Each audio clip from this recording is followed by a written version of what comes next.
శ్రావణ మాసం అనేసరికి సోమవారం శివునికి చాలా ప్రీతికరమైనది.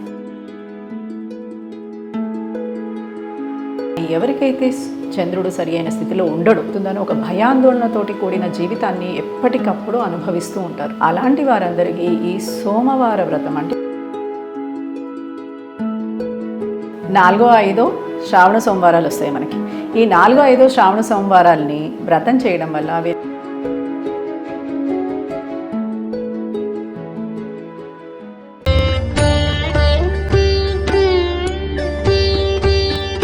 అమ్మ నమస్కారం. నమస్కారం. శ్రావణ సోమవారం వీటి యొక్క ప్రాముఖ్యత ఒకసారి వివరిస్తారా? తప్పకుండా. శ్రావణ మాసం అనేసరికి సోమవారం శివునికి చాలా ప్రీతికరమైనది. సోముడు అనేసరికి ఎవరు వస్తారు మనకి? చంద్రుడు. చంద్రుడు అనంటే మనకు కారకుడు కదా. ఈ చంద్రుడు ఎప్పుడైతే మనకి సవ్యంగా ఉంటాడో, మన జాతక చక్రంలో సరి అయిన స్థానంలో కేంద్రము, మూల త్రికోణము, కోణాల్లో ఉంటాడో, అలాంటి స్థానాల్లో ఉన్నప్పుడు ఈ మనిషి మానసికంగా చాలా ఆహ్లాదంగా ఉంటాడు. కానీ ఎవరికైతే చంద్రుడు సరి అయిన స్థితిలో ఉండడు, అందరికీ సరిగా ఉండాలని రూల్ అయితే ఉండదు కదా.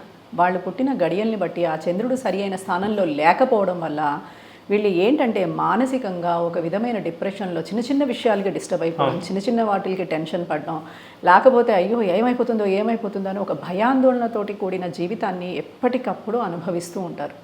అలాంటి వారందరికీ ఈ సోమవార వ్రతం అంటే చంద్రుణ్ణి ప్రీతి చేసుకునే వ్రతం. చంద్రుడు ఎవరు ధరించి ఉంటాడు? పరమశివుడు ధరించి ఉంటాడు. పార్వతీదేవి కూడా ధరించి ఉంటుంది తన కిరీటంలో. అయితే మనకి బాగా కనిపించేది ఎక్కడ కనిపిస్తూ ఉంటుంది? శివుని యొక్క తల మీద అర్ధచంద్రాకారం కనిపిస్తూ ఉంటుంది. అప్పుడు ఆయన్ని చూస్తే ఈయనే సాక్షాత్తు పరమశివుడు అని మనం గుర్తించగలిగేలాగా ఉంటుంది ఆయన రూపం. చక్కటి అందగాడు, ఎంత సౌమ్యుడు అంటే అంత సౌమ్యుడు. ఎప్పుడు హాయిగా ఒక దీక్షని పూని భగవద్ధ్యానంలో ఉండేవాడు.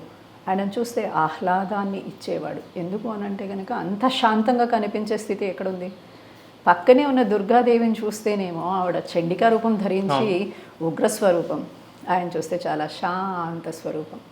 అలాంటి స్థితిలో ఉన్న ఆ తల్లిని, ఆ స్వామిని మనం సేవించుకోవడానికి సోమవార వ్రతం అనే పేరిట శివాభిషేకం. శివుడు ఎప్పుడూ అభిషేక ప్రియుడు కాబట్టి, అభిషేక ప్రియుడు కాబట్టి ఆయనకు అభిషేకంతో ఆయన ప్రీతి చెందుతాడు. కాబట్టి బిల్వార్చన, సహస్ర బిల్వార్చన ఎక్కువ సోమవారం అంటే శ్రావణ మాసంలోనే సోమవారం చేస్తే సోమవారమో, లేకపోతే కార్తీక సోమవారాలే చేస్తే సోమవారం వ్రతమో అని అనరు.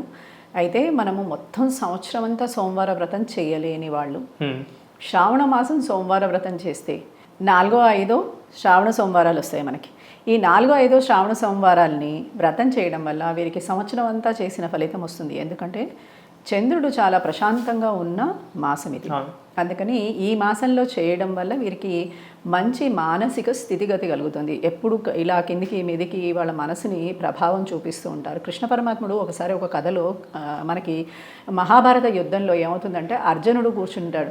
నా వల్ల కాదు, నేను యుద్ధం చేయలేను కృష్ణ, ఎందుకంటే ఇంతమంది అందరూ నా వాళ్ళే, నేను సంహారం చేస్తే వీళ్ళందరినీ సంహారం చేస్తే నా వాళ్ళు లేకుండా పోతారు, నాకు పరివారం అనేదే ఉండదు, నాకు రాజ్యము వద్దు, ఏమీ వద్దు అని చెప్తాడు. అప్పుడు కృష్ణుడు రహస్యంగా ఒక విషయం చెప్తాడు. ఓ పని చెయ్యి అర్జున, కళ్ళు మూసుకుని కూర్చో కొంతసేపు, కళ్ళు మూసుకుని ఈ యుద్ధభూమిలో సంచరించడానికి ప్రయత్నం చెయ్యి అంటాడు. అయితే కళ్ళు మూసుకుని యుద్ధభూమిలో సంచరించడానికి ప్రయత్నం చేస్తాడు. చాలాసేపు ప్రయత్నం చేసినా కానీ ఎప్పుడో సడన్గా కళ్ళు తెరిచేస్తాడు. ఆయన వల్ల అవ్వకపోయేసరికి సరే కళ్ళు మూసుకో, చెవులు కూడా మూసుకో అంటాడు. చెవులు మూసుకొని ప్రయత్నం చెయ్యి అంటాడు. చెవులు మూసుకునే ప్రయత్నం చేస్తే నీకు శబ్దాలు ఏవి వినిపించవు కదా, అప్పుడు నీకు ధ్యానం కుదురుతుందేమో, ప్రయత్నం చెయ్యండి. ఆయన చెవులు మూసుకుంటాడు. అయినా ఆయన వల్ల చెవులు తెరిచేస్తాడు. బయట ఏం జరుగుతుందో తెలియాలి కదా. అందుకని వెంటనే అయితే సరే నువ్వు నోరు మూసుకో, ముక్కు మూసుకో, అప్పుడు తెలుస్తుంది అంటాడు. అంటే దీన్ని బట్టి అర్థమయ్యేది ఏంటి? మనకున్న అన్ని కర్మేంద్రియాలు బయట ఏవో చూడడానికి ప్రయత్నం చేస్తున్నాయి. ఈ బయట ఏవో చూడడానికి ప్రయత్నం చేసేది కర్మేంద్రియాలా, లేకపోతే లోపల ఉన్న ఇంకేదైనా? లోపల ఉన్న నీ మనస్సు, అది కారకుడు ఎవరు? చంద్రుడు. ఆ మనస్సు చూడాలనుకుంటోంది, నీ కళ్ళని వాడుకుంటోంది. ఆ మనస్సు వినాలనుకుంటోంది, నీ చెవులను వాడుకుంటుంది. అది నువ్వు ఏదో మాట్లాడాలనుకుంటే ఇంకేదో మాట్లాడుతుంది. మనం ఒకళ్ళని మర్యాదగా మాట్లాడి వాళ్ళని ఏదో మెచ్చుకుందాం అనుకుంటాం, నోట్లోంచి నిజాలు వచ్చేస్తాయి. అదేంటి? మనస్సు మనకు తెలియకుండానే చెప్పేస్తుంది, వాసనని ఆగ్రాణిస్తుంది. అంటే అది చేయాలనుకున్న పని నీతో చేయిస్తుంది. కాబట్టి నువ్వు చేయాల్సింది ఏంటంటే లోపల ఉన్న దాని మీద ఆధిపత్యాన్ని తెచ్చుకో. ఎప్పుడైతే నువ్వు దాని మీద ఆధిపత్యాన్ని తెచ్చుకుంటావో అది నీ కంట్రోల్లోకి వస్తుందో అవును. అప్పుడు యుద్ధ భూమిలో అంతా కనిపించేది నీకేమీ ఉండదు, నీ అనే భేదం కనిపించదు అంటాడు. అంటే ప్రతి సృష్టిలో ఉన్న ప్రతి చోట పరమాత్మే ఉన్నాడు. ఈ పరమాత్మ ప్రతి ఆత్మలో ఉన్నాడు. అలాంటి సమయంలో నువ్వు సంహరించేది ఎవరిని, సంహరించకపోయేది ఎవరిని? అవును. ఎప్పుడైతే చెడు చేస్తున్నారో వాళ్ళని సంహారం చేయాలి, అక్కడ ఆపాలి అని కృష్ణుడికి చెప్తారు. అంటే మనసు యొక్క నియంత్రణ ఎంత అవసరము అని కృష్ణ పరమాత్ముడు మనకి భగవద్గీతలో చెప్పాడు. అందుకని ప్రతి మనిషికి ఈ మనసు నియంత్రణ ఉండాలి, కోరికలే గుర్రాలైతే కదా.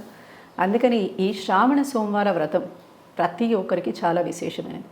లేదు అంటే ఈ శ్రావణ సోమవారం నుంచి మొదలుపెట్టి పాడ్యమితో వస్తుంది కాబట్టి మొదలుపెట్టి చక్కగా పూర్తిగా సంవత్సర కాలం చేసిన వారందరికీ విశేషమైన ఫలితం లభిస్తుంది. ఇది శ్రావణ సోమవార వ్రతం యొక్క విశేషం.